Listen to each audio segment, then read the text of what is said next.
New tonight, OSU's new president is answering questions for the first time about the firing of former band director John Waters.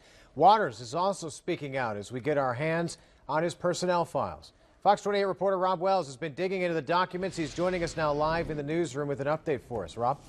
Well, Adam, most of what we found was praise for how Waters handled himself and members of the band both on and off of the field. Even so, the university's new president says he stands behind the investigation that eventually cost Waters his position. Dr. Michael Drake. At a meeting today at the Metropolitan Club, OSU President Dr. Michael Drake talks about firing OSU marching band director John Waters. It was a careful investigation based on a series of complaints that were specific over a 15-month period. And we looked at what that told us, and in that particular circumstance, what that led to was this termination. But finding those flaws in Waters' performance isn't easy. In his last review released in March, the former band director got outstanding reviews in almost all categories. The review goes on to say that, quote, John is a good listener and reacts to concerns and requests in a positive and timely manner. My evaluations have always been good to my knowledge, and I just had no inkling of anything brewing under the surface. In a 2013 review, much of the same.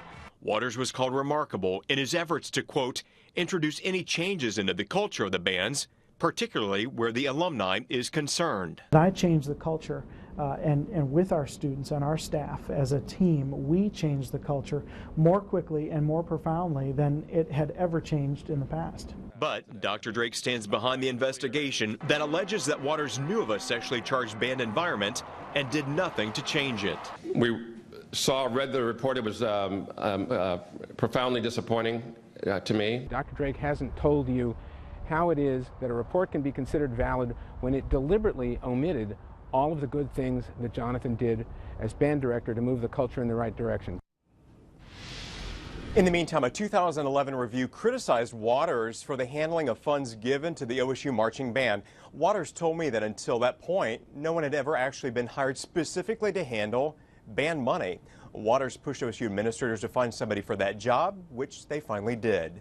Reporting live in the newsroom, Rob Wells, Fox 28 News.